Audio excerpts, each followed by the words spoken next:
Cruises.azın değerli dostları, müşterileri, Costa Smeralda gemisi, İtalyan gemisi və Il Rugantino adında alakart restoranı və hemen çıxışında bu 7-ci mərtəbədə yer alır.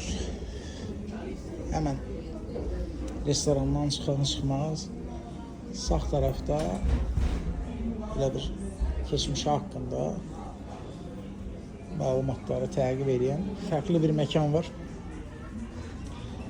Müxtəlif növ, istər maşınlar, istər ev əşyaları, gəmilər, bunlar özündə ehtimal belə bir keçmişə, necə deyərlər, səyahət tipində belə bir güşə var.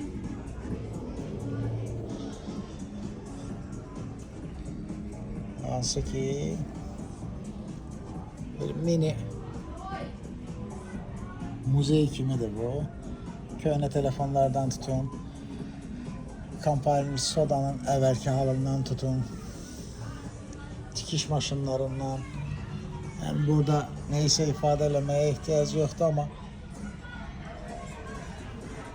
motosikletlerden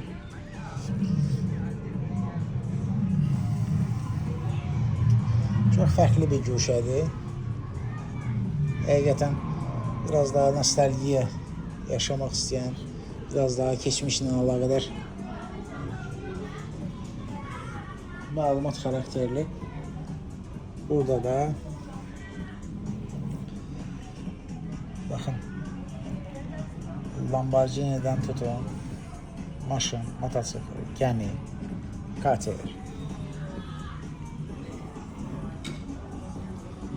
Katar.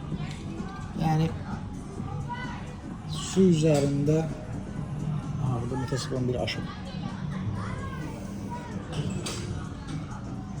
Su üzerindeki İtalya diyende bunu nəzərdə tuturlar ümumiyyətlə. Həm də İtalyan qonaqpərvərliyindən tutun, dizaynlarından tutun, yeməklərindən, əyləncələrindən, şou proqramlarından hamısını bir növ belə kiçik bir muzey tipli edərək burada değerli müşterilerine gösterirler. Bunu da mümkün mertebe yavaş çekerek istedim ki siz de göresiniz. Elbette ki en güzeli özünüzün gelmeyi.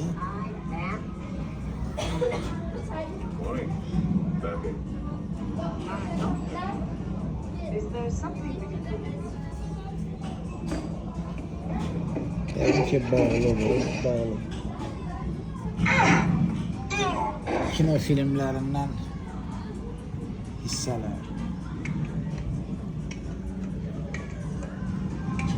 You're on again, Bambi.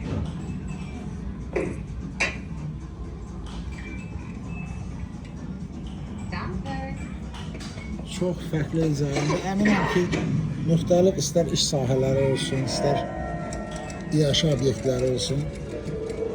En azından buradaki sırf buranı değil, ümumi olarak deyirəm, dizaynlardan, interyerlerden mütləq ki faydalana bilinəcək məqamları var. Kiçik parçalar da olsa, yani ışıklandırmasından tutun, çılçırağına kadar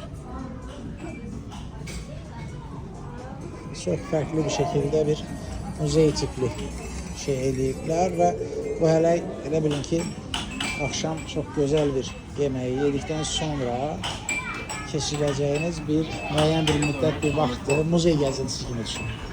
Təqibində belə oyun zalıdır. İstər uşaqların, istər böyüklərin əlavə ödənişli bir jetonlandır. Və bir çox oyunda var.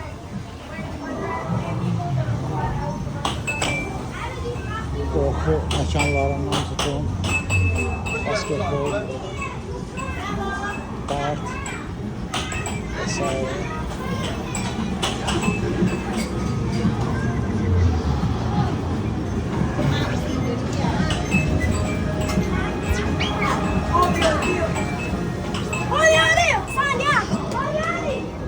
Bunun da təqibində içində kazinodur.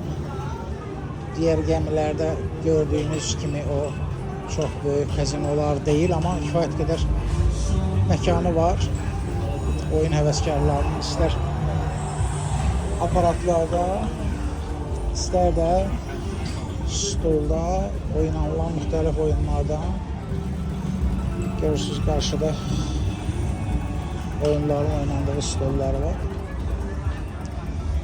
Və bu şəkildə bugünə də 50.000 euro jackpot söz veriblər. 18 yaşından aşağı uşaqların gəlməyi qadağandır. Qeydiyyatında yaparım. Və bu bir axşamdır.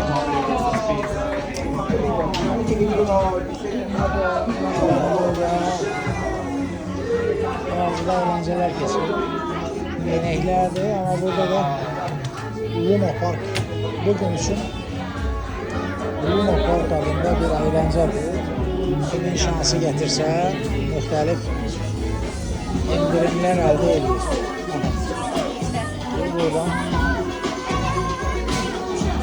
sızdıra bilmədi, o da olmadı, Ay sen yok, şans getdi.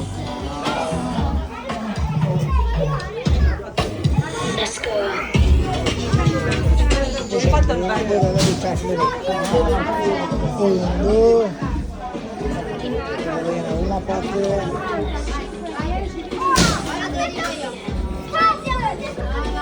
Rəqəmi tutuldu, bax lazım. 448. Eşər tutuldu. Bu şekilde. Burada dünya brendləri, Dior'lar, Chanel'lar. 7. mərtəbə və burada çox gözəl bir tam foto şəkillik bir hissə var. Hansı ki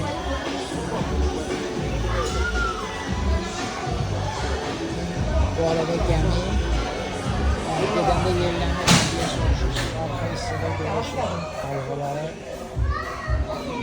hal-hazırda da gəminin içində insanlar öyrənir, dincəlir.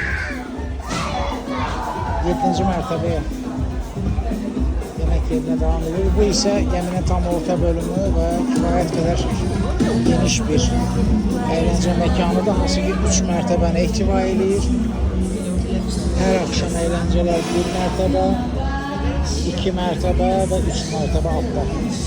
3 mərtəbədən ibarət kifayət qədər böyük bir əyləncə məkanıdır.